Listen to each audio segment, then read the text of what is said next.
The story begins inside the Dongwook building, where a scientist named Young Chul calls the police and announces that he is about to carry out a massive terrorist attack. After saying this, he injects himself with a deadly virus and claims that the only vaccine capable of stopping it exists in his possession. At the same time, a major conference hosted by Chains Bio is taking place inside the same building. Biotechnologist Sejong has been invited by her ex-husband Gyu Seong, who wants to help her get a job at the company, but Sejong mocks him, asking why he still worries so much about his ex, even after getting remarried. Gyu Seong explains that she only came because she received a special invitation, accompanied by a mysterious poem. On stage, the company's CEO Woo Chul introduces a unique slime mold that has the power to regenerate damaged body cells. He proudly claims that it has already restored movement to a paralyzed laboratory mouse. At that moment, Woo Chul notices Young Chul standing at the back of the hall and freezes in fear for a brief second.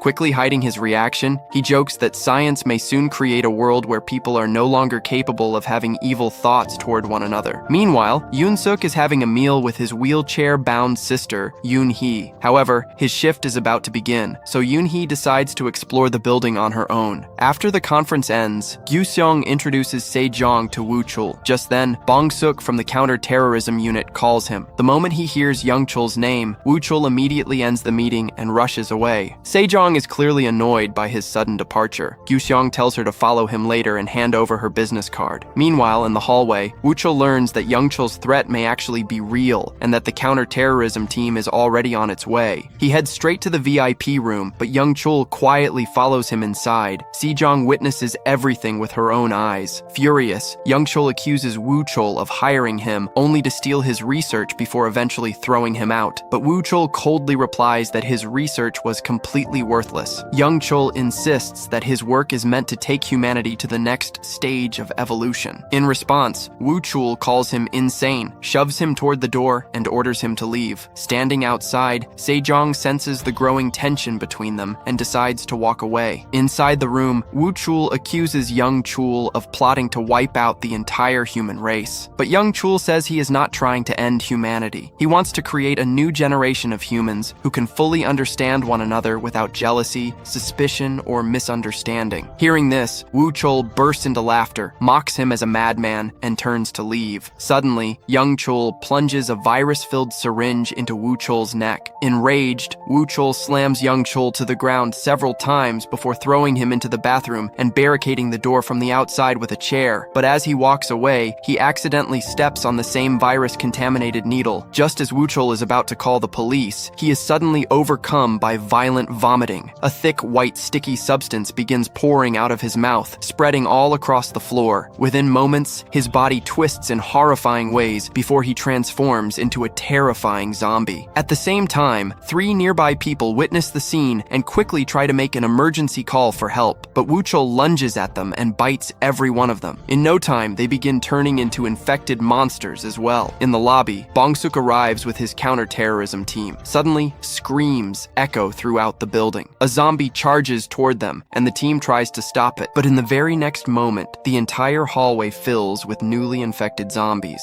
Every one of them is vomiting the same white, sticky substance. Realizing the situation is spiraling out of control, Bong-suk immediately orders the entire building to be placed under lockdown. Meanwhile, inside a restaurant, Sejong and Gyu-seong are having a meal together. Sejong asks him why he married her in the first place. Telling the truth, Gyu-seong admits that he always admired her fearless and confident personality. Although he constantly advised her to compromise, he was never strong enough to stand beside her decisions. Deep down, he always felt weaker than her, and that insecurity eventually destroyed their relationship. Hearing this makes Sejong uncomfortable, so she quietly finishes her meal and walks away. At the same time, 2 rude schoolgirls drag So-yeon into the restaurant and try to force her to pay the bill for their expensive sushi. Elsewhere, Yoon-suk is heading upstairs to begin his duty. Just then, an urgent message comes through his radio, but because of heavy static and loud interference, he cannot understand a single word. Suddenly, terrified screams begin echoing throughout the entire building. Outside, several police vehicles arrive and completely surround the building. Officers begin directing everyone nearby to move away from the area. Inside the mall, frightened people are running for their lives while desperately warning others to escape. Just then, a massive horde of zombies storms into the area and begins attacking everyone in sight. Panic instantly spreads across the entire mall. During the chaos, 2 people people accidentally crash into Yoonhee while running, knocking her out of her wheelchair onto the floor, yet not a single person stops to help her. At that moment, Sejong hears her crying for help. She returns with Gyu Seong, helps Yoonhee back into her wheelchair, and the three of them immediately start running away together. But the zombies are incredibly fast. One of them sprints forward and knocks Sejong to the ground. At that exact moment, Yoon-suk arrives just in time and grabs the zombie before throwing it away. The zombie becomes distracted by the bright light from a glowing advertisement board nearby and starts attacking it instead. Taking advantage of the opportunity, everyone escapes from the area. However, zombies have already spread throughout the entire mall. They have surrounded every corridor and attack anyone who comes into view. Eventually, Sejong, Gyu-seong, Yoon-suk, Yoon-hee, and several other survivors run into a camping equipment store and hide inside. Just then, Sejong notices Bong-suk trapped outside with a zombie closing in on him. Risking her own life, she rushes out and helps him. Together, they barely make it back into the store before slamming the door shut behind them. The zombies instantly throw themselves against the store's glass walls. Startled by the terrifying sight, Bong-suk stumbles backward and accidentally switches off every light inside the shop. To everyone's surprise, the moment darkness fills the room, all the zombies suddenly become completely quiet because they can no longer see the people hiding inside. After that, Bong-suk tells everyone that the nightmare began only after they received a terrorist threat. Meanwhile, Yoon-suk keeps trying to contact someone through his radio, but it still refuses to work. Just then, the zombies outside notice a group of people trapped inside the restaurant. They immediately rush toward that side. When the door refuses to break, one zombie begins making strange, loud sounds. The rest of the zombies quickly imitate the same noise. Then, without warning, they all step back together and launch one powerful attack against the door at the exact same moment. The restaurant's glass wall slowly begins to crack. Just then, Sejong types "turn off the lights" on her phone and shows it to everyone. Seeing the message, So-yeon immediately switches off every light inside the restaurant. The moment darkness fills the room, the zombies begin walking away. But suddenly, a huge advertising screen inside the restaurant turns on by itself. Watching the moving images on the screen, the zombies mistake them for real people and charge at it, pushing one another aside. Meanwhile, the survivors trapped inside the camping store watch the glass starting to break and try to think of a solution, but Bong-suk tells them that waiting is their only option for now. Just then, Sejong notices several human-shaped cardboard standees. She quickly comes up with a plan to use them as a distraction for the zombies. Yoon-hee agrees to lend them her electric wheelchair. They tie the standees onto the wheelchair and use a hair tie to keep the accelerator pressed down. The wheelchair begins moving through the hallway all by itself. As soon as the zombies notice it, every one of them starts chasing after it. Taking advantage of the opportunity, Sejong opens the door and calls out to the people trapped inside the restaurant to run outside. At first, only So-yeon gathers the courage to come out. Seeing her make it safely, the others slowly begin running toward the camping store as well. But the same rude girl suddenly panics halfway through and runs back toward the restaurant. To save her, Gyu-seong decides to go back himself. Meanwhile, the zombies finally catch up to the wheelchair and tear apart every cardboard standee attached to it. Just then, one of the zombies turns back and attacks Gyu-seong and the girl. Gyu-seong pushes her to safety and begins throwing nearby objects at the zombie to distract it. The zombie immediately starts chasing him instead. During the chaos, Sejong safely brings the girl back inside the camping store. While running, Gyu-seong reaches a sports shop. There, he places several more cardboard standees around the store before hiding behind a rack of clothes. The zombie enters the shop and carefully walks up to each standee, checking them as if they were real people. Meanwhile, the other zombies continue trying to bite the cardboard figures, but eventually one zombie realizes they are not real humans. It lets out a strange sound, and all the other zombies immediately repeat the exact same noise. Hearing it, the zombie inside the sports shop instantly understands as well. Watching this, Sejong realizes that the zombies are communicating information with one another. That means they are slowly learning and becoming smarter with every passing moment. The zombie suddenly stops crawling and stands upright on its own feet. It intelligently searches the entire store and finds Gyu-seong within seconds. Gyu-seong tries to escape. The zombie grabs him and knocks him to the ground, but it also loses its balance and falls. Seizing the chance, Gyu-seong starts running again. He is just about to reach Sejong when another zombie suddenly leaps at him and bites him. Sejong rushes forward to save him, but Bong-suk pulls her back and slams the door shut. In the very next moment, the entire horde of zombies surrounds Gyu-seong and tears into him. By nightfall, all the remaining survivors are still trapped inside the building. Outside, the entire structure is placed under quarantine. The television news reports it as a biological terrorist attack and announces that an extremely dangerous and rapidly spreading virus has infected the entire area. Local residents gather outside the building to protest. Meanwhile, dozens of zombies continue smashing against the main entrance, letting out horrifying screams screams as they desperately try to reach the police waiting outside. Inside the camping store, all the trapped survivors desperately try calling their families. Just then, Gyu Seong's wife Sol-hee calls his phone. With a heavy heart, Sejong tells her what happened to Gyu Seong. The heartbreaking news completely shatters Sol-hee, and she hangs up the phone to take care of her young daughter. Meanwhile, Yoon-suk finds a piece of camping gear that allows him to carry his sister Yoon-hee safely on his back. Everyone then starts asking who is going to rescue them. Left with no choice, Bong-suk finally reveals the truth that the entire building has been placed under quarantine, meaning no outside help will be coming anytime soon. He also explains that the only vaccine against the virus exists inside Young Chul's body. If they can somehow capture him alive, there may still be a chance to save everyone. Sejong then tells the group that she saw Young Chul and Woo Chul arguing near the VIP room. That room is located on the 3rd floor of the building. She then reveals another shocking discovery. According to her, the zombies are evolving at an incredible speed. They are sharing information with one another through the white, sticky substance coming from their bodies. In other words, they have already formed a strange biological network. Sejong says that if they can feed this network false information, they might be able to trick the zombies. She gives the example of an event called an ant mill, where ants keep following one another in endless circles until they eventually die from exhaustion. Do-suk immediately searches for a video of it online and is stunned to see thousands of ants endlessly marching in the same circle without stopping. Sejong comes up with another plan. She says that if only one person carries a completely different scent while everyone else changes their smell, the zombies will fail to recognize them. After that, everyone puts on protective equipment from the camping store and covers themselves from head to toe. Meanwhile, a former athlete volunteers to become the bait. He sprays strong perfume all over his body. The moment he steps outside, every zombie immediately starts chasing him. Using his speed, he runs into a beauty store and hides inside. The zombies first make strange sounds to inform each other about the human scent before chasing after him again. At that moment, he smashes several bottles of perfume inside the shop. Different fragrances instantly spread throughout the area, causing the zombies to lose track of him and follow the new scents instead. Taking advantage of the confusion, he safely returns to the camping store while bringing back several bottles of perfume with him. Everyone then works together to pour a long trail of perfume across the floor and sprays the remaining perfume onto several mannequins. After that, they rub antifreeze over their bodies to hide their natural scent and leave the store door wide open. Before long, the zombies enter the shop. They begin sniffing every corner in search of humans, but because of the altered scents, they fail to detect anyone. Eventually, they follow the trail of perfume into another room, gradually leaving the entire store completely empty. The remaining survivors slowly move forward, staying as quiet and careful as possible. But suddenly, a teenage girl accidentally bumps into a zombie and falls to the ground. The zombie jumps on top of her, leaving her completely trapped. Yoon-suk immediately runs back to rescue her. At the same moment, Seong-ho uses his lighter to activate the emergency sprinkler system. The falling water mixes with the zombies' white sticky substance, causing them to become completely paralyzed for a few seconds. Yoon-suk quickly sends the girl back to the others, but more zombies immediately begin charging toward him. Even while carrying his sister Yoon-hee on his back, he continues fighting them with incredible courage. Meanwhile, another zombie reaches the girl once again. Just then, So-young pulls her away using her shirt. Seong-ho strikes the zombie with a fire extinguisher and safely escorts both girls toward the elevator with the rest of the group. Meanwhile, Yoon-suk continues battling the zombies all by himself. Using all of his training and agility, he fights his way through the horde and rushes toward the elevator. Suddenly, two zombies work together and throw a third zombie straight at him. But Yoon-hee warns her brother just in time, allowing him to dodge the attack. However, that zombie crashes directly into the elevator and attacks Bong-suk. At that very moment, Yoon-suk and Yoon-hee arrive there as well. Together, they shove the zombie back outside and the elevator doors finally close. At the same time, the television news reveals several shocking details about young Chul. It is reported that his father worked at a prestigious university where he misused research funds and exploited his students. 4 weeks later, he took his own life. Reporters now speculate that young Chul's attack may be an act of revenge for everything that happened to his father. After some time, the survivors arrive on the 3rd floor. Bong-suk opens the bathroom door where young Chul is found standing completely calm. He immediately arrests him. Smiling, young Chul says that pouring water on the zombies was a huge mistake. According to him, once the water dries, the virus network will spread through the air even faster than before. Afterward, Bong-suk tells everyone that they now have to reach the rooftop because that is where the rescue team will arrive. He also explains that the police are not allowed to enter the building because the zombies are being treated as infected patients rather than criminals, so they have no permission to kill them. Yoon-suk says he knows the route to a hidden cargo elevator used by the building staff. Everyone begins heading upward through that elevator. The lift slowly continues climbing. During the ride, Bong-suk sends a message to his team, telling them to reach the rooftop. Just then, Young Chul starts praising the former athlete, but in reality, he is only distracting everyone. Without warning, the elevator suddenly stops on the 9th floor. The moment the doors open, a massive horde of zombies rushes inside, throwing the elevator into complete chaos. During the attack, the rude boy, the former athlete, and several restaurant employees are killed. The remaining survivors use all their strength to force the zombies back out of the elevator. Taking advantage of the confusion, Young Chul calmly walks away. Everyone is shocked because not a single zombie attacks him. It almost seems as if they recognize him. A moment later, the elevator doors close once again. Now no one knows what they should do next. Soon, the elevator reaches the 30th floor, where a strange sight is waiting for them. One zombie is holding another zombie upright as if it is mocking Yoon-suk and Yoon-hee. Rather than risking another battle against such a massive horde, the survivors decide to head to the building's second basement first and use the security cameras to understand the situation. Meanwhile, outside the building, Sol-hee arrives at Young Chul's secret laboratory with a special investigation team. Inside, they discover piles of documents along with several boxes containing monkeys frozen in ice. Just then, one officer notices that one of the boxes has been broken open and the monkey inside is missing. Suddenly, that same monkey jumps onto him and tries to snatch away his gun. It then escapes deeper into the lab. Seeing this, Sol-hee is visibly shaken. As she steps backward, her hand accidentally hits another storage box. The remaining monkeys instantly become aggressive and begin smashing their own containers. Within moments, every monkey breaks free, runs across the room, and starts searching for places to hide. One agent spots them on the ceiling and opens fire, but the monkeys immediately leap onto him, knock him to the ground, and wrap his rifle strap around his neck to choke him. Sol-hee rushes over to help and manages to free him by removing the strap just in time. Meanwhile, the other agents begin falling victim to the monkeys one after another. Sol-hee tries to escape, but one monkey jumps onto her and starts tearing apart her helmet. She shoves it away, and when it attacks again, she strikes it back with full force. Just as the monkey prepares to leap at her for the third time, a soldier shoots it dead. Strangely, the very moment that monkey dies, every other monkey suddenly becomes completely calm and freezes in place. Sol-hee carefully examines a nearby board and realizes that all the monkeys were connected to one another. The monkey that had just been killed was marked with the number 1. That means it was controlling all the others. Meanwhile, inside the Dongwook building, the remaining survivors reach the parking area. There, they notice 3 zombies strangely fused together. They begin suspecting that the zombies are evolving once again. Everyone quietly moves forward. Suddenly, the rude girl's foot steps on an empty can, creating a loud noise, but the others quickly lift her up before the zombies notice anything. Eventually, the group reaches the control room. As soon as they enter, they shut all the windows and begin watching the security camera footage. At that moment, Sejong remembers something important. Young Chul already knew about the former athlete's abilities, even though he had been locked inside the bathroom. That could only mean he was able to see everything the zombies were seeing. On the security cameras, Young Chul appears on the 3rd floor. He is searching for something while repeatedly stopping to reconnect with the zombies. Eventually, he finds Woo Chul, the very first infected human. Young Chul stretches out his hand toward him. Woo Chul immediately bites his hand. After that, Young Chul's body begins changing in a disturbing way, and he starts writhing in pain. At the exact same moment, every zombie inside the building suddenly falls silent and begins making strange noises, as if they have all received new information. Bong-suk immediately says this is the perfect chance to capture Young Chul on the 3rd floor. Yoon-hee decides to remain inside the control room and guide everyone through the security cameras using their phones. The rest of the group heads toward the 3rd floor through the stairwell. At that moment, all the zombies remain completely calm, so none of them attack the survivors. They easily reach Young Chul and capture him, but he suddenly begins screaming at the top of his lungs. The instant the zombies hear his voice, they become active again and start chasing the group. To save themselves, everyone hides inside a nearby office. When the zombies stop outside the office, Sejong carefully watches Young Chul's eye movements. She realizes that he is communicating with the zombies through his eyes. She immediately blindfolds him and deliberately says out loud that they are leaving the building. Young Chul believes her words and sends all the zombies toward the exits. As a result, the entire hallway becomes completely clear. After that, Sejong explains Young Chul's strange ability to everyone and tells them that from now on, nobody should speak out loud. From that point onward, they communicate only through their group chat. Meanwhile, inside the control room, Yoon-hee keeps guiding the group by sending messages and directing them along the safest route. When they reach the 4th floor, Bong-suk realizes they are heading back toward the control room. Furious, he shouts that they should abandon Yoon-hee Yoon-hee and save themselves by going straight to the rooftop. But he has no idea that Young-chul silently passes those words to the zombies. By now, the zombies have become intelligent enough to use the map displayed on the computers. Seeing this, Yoon-suk angrily grabs Young-chul and shakes him, trying to stop him from communicating with the zombies. But by then, it is already too late. As Yoon-suk starts dragging him forward, Bong-suk suddenly points his gun at him. He says that Young-chul is their only hope of obtaining the vaccine, so protecting him is more important than anything else. If necessary, even Yoon-suk's sister must be sacrificed. Left with no choice, Yoon-suk releases Young-chul and runs off alone to save his sister. Meanwhile, the control room has already been surrounded by zombies from every direction. Sejong snatches the gun from Bong-suk's hand and says they should wait for Yoon-suk and Yoon-hee, but at that moment, one of the surviving men grabs her from behind. The gun slips from her hand. Bong-suk immediately picks it up and strikes Sejong across the head with it. Afterward, he orders everyone to head toward the rooftop by force. Meanwhile, Yoon-suk calls his sister and asks how he can reach her, but Yoon-hee deliberately sends him toward an elevator that does not even go down to the basement. She says goodbye to her brother for the very last time. In the very next moment, the zombies break into the control room and kill Yoon-hee. Learning what happened completely shatters Yoon-suk. A few minutes later, Young-chul suddenly drops to his knees and begins crying as well, as if he can somehow feel the same pain. Shortly afterward, the others receive a message from Yoon-suk. In it, he swears that he will kill Young-chul to avenge his sister's death. He also writes that no one will leave this building alive anymore. The moment Young-chul reads the message, he bursts into loud laughter. Meanwhile, Yoon-suk wraps tape around his hands, picks up a knife, and walks straight into the horde of zombies alone. Now he begins killing every zombie in his path without showing any mercy. Fighting his way forward, he eventually reaches an office. Using the security cameras inside, he discovers the other's location and announces it through the building's public announcement system. Soon after, a zombie suddenly attacks Bong-suk. In response, Bong-suk shoots it dead. Seeing this, one of the survivors reminds him that he himself had insisted earlier that the zombies were patients and should not be killed. Enraged by the remark, Bong-suk shoots the man in the leg. At that very moment, another horde of zombies starts closing in on them. To save himself, Bong-suk drags Young-chul into a nearby shop and hides there, leaving Sejong alone with the two teenage girls. He stays hidden inside, listening carefully to the zombies outside, and when he believes they have gone, he steps out with Young-chul. But it is actually a trap set by the zombies. They have been hiding silently on purpose before suddenly launching an ambush. Using all of his police training, Bong-suk fights several zombies at once. Taking advantage of the chaos, Sejong and the two girls seize Young-chul once again and lead him away. Bong-suk somehow recovers his gun and starts firing at the zombies, but the sound of the gunshots attracts even more zombies to the area. As he tries to escape, the same wounded man grabs his leg and pulls him to the ground. Bong-suk cannot even shoot him because his gun has completely run out of bullets. In the next instant,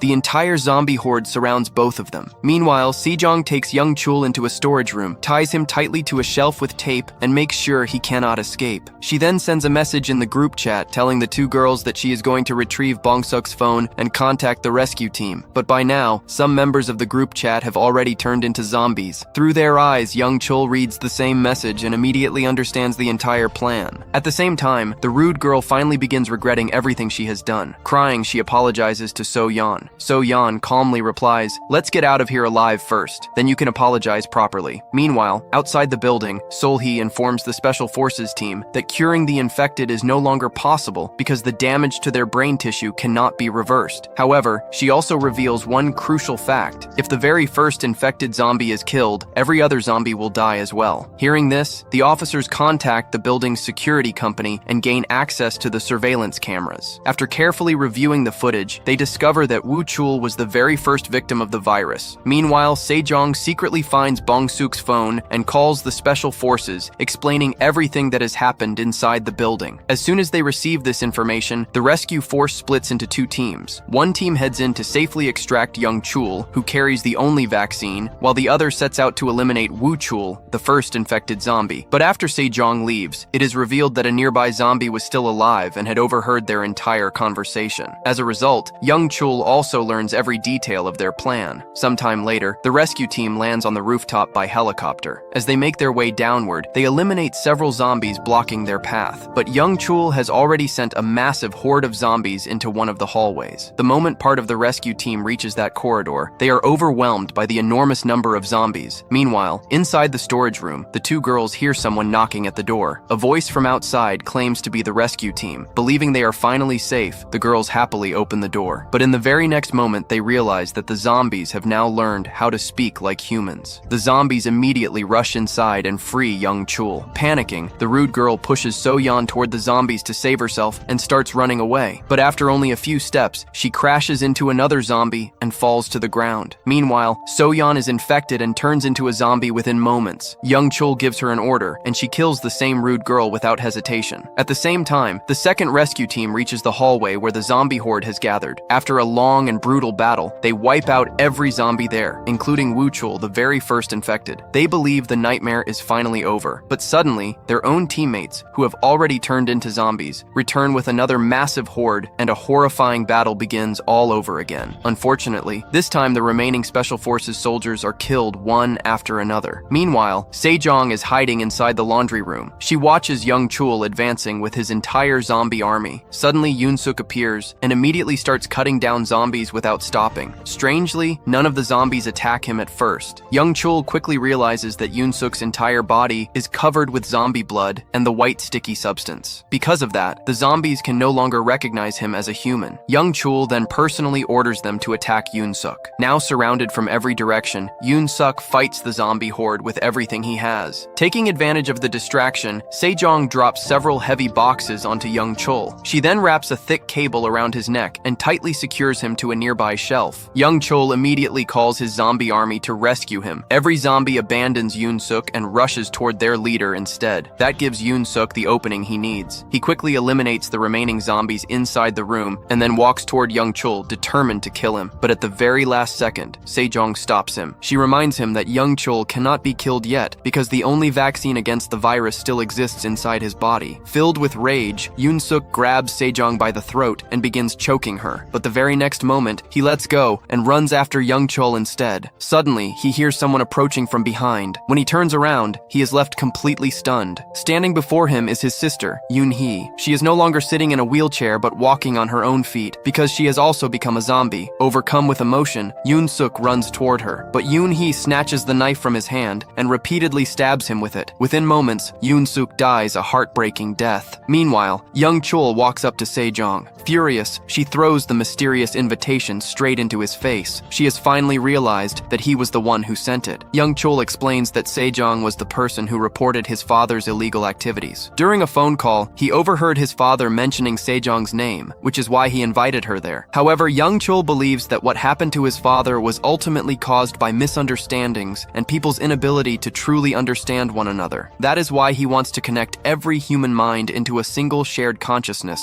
so that misunderstandings can never exist again. As he says this, tears begin rolling down young Chul's face. Seeing him cry, even Sejong is left speechless for a moment. But suddenly, a new Special Forces team arrives. Sejong quickly hides. The agents capture young Chul. They also notice Sejong, but leave her behind and take young Chul away instead. As soon as she gets the chance, Sejong runs back into the storage room and hides once again. But the zombies standing outside refuse to move away from the door. Meanwhile, Sul-hee calls her and tells her everything that happened with the monkeys. The moment Sejong hears the story, she realizes something extremely important. The monkey whose death caused all the others to stop was not the first one infected. Instead, it was the one controlling the entire group. That means the true key is not the first infected creature, but the one controlling the entire network. Sul-hee immediately rushes to inform her commanding officers that young Chul must be killed, but they refuse to believe her. To them, young Chul is still the last hope for creating the vaccine. Meanwhile, as the security team escorts young Chul toward the rooftop, several soldiers who have already turned into zombies suddenly attack them. Within minutes, every agent is slaughtered. After that, young Chul reaches the rooftop with his entire zombie army and wipes out the remaining agents stationed there as well. Now, the path out of the building is completely clear. Using a steel cable, they slide down into the parking area below. There, young Chul picks up the phone of a dead soldier and calls his superior officer, falsely reporting that the capture mission has been completed successfully. Soon afterward, everyone gets into a van and finally leaves the building. But the moment they get outside, young Chul reveals his true plan. He orders his entire zombie army to attack the protesters and police officers gathered outside the building. On top of that, he has a police bus moved out of the way, breaking the security barricade and allowing the zombie outbreak to spread throughout the entire city. Inside the storage room, Sejong puts her jacket on a mannequin and uses it as bait. As soon as the zombies begin following its scent, she quietly slips away and hides inside the laundry room once again. Suddenly, she remembers what Yoon-suk had said. The zombies never never attacked him because his body had been covered with their blood and the white sticky substance. Thinking of that, Sejong puts on the jacket of a dead zombie. A short while later, one of the zombies enters the room searching for her, but mistakes her for one of its own and walks away without attacking. Meanwhile, Sol-hee is being escorted to a safe location with her team. Just then, she receives a call from Sejong. Having already escaped the building, Sejong asks for Young Chul's location. Sol-hee immediately returns to the control tent and begins tracking him through the security camera feeds all by herself. Sejong steals a car and follows Young Chul using Sol-hee's directions. But at the very last second, Young Chul steps out of the car's path. He instantly orders his zombie army to surround the vehicle. Sejong floors the accelerator and desperately tries to outrun them. While escaping, her car crashes into another vehicle. She jumps out just in time as the zombies swarm over the wrecked car. Young Chul quickly realizes that Sejong is wearing a zombie's jacket. He orders the zombies to chase the jacket instead. Seeing this, Sejong immediately takes it off and throws it far away. In the very next moment, every zombie gathers around the jacket and begins walking in endless circles. They start behaving exactly like the ant mill that Sejong had explained earlier. Young Chul desperately tries to stop them, but none of the zombies obey him anymore. Finally, he runs into the middle of the crowd and picks up the jacket himself. The moment the jacket is removed, the entire zombie horde collapses to the ground at once. A few moments later, they slowly get back up, but this time they move on all fours just like they did in the beginning. It becomes clear that all of their intelligence and advanced abilities have completely disappeared. They have returned to their original state. Seeing this, Sejong immediately attacks Young Chul, but Young Chul easily knocks her to the ground. In reality, that was Sejong's plan all along. As she rolls away, she slips underneath a bus covered with a giant advertisement showing human faces. The zombies once again mistake the pictures for real people and charge toward the bus with full force. During the chaos, Young Chul is knocked into a nearby fire. Panicking, he desperately tries to put out the flames on his body, but every zombie copies his movements exactly. Suddenly, Young Chul collapses to the ground. At that exact moment, every zombie freezes completely. Young Chul is finally dead, and with him, the entire zombie network comes to a permanent end. Looking at the motionless zombies surrounding her, Sejong calls Sol-hee. Sol-hee tells her that not only there, but zombies everywhere have stopped moving at the same time. Sejong begins walking away from the scene, but in the film's final moment, one zombie suddenly gives the slightest twitch, which means the story is not truly over, and the nightmare may still be waiting to return.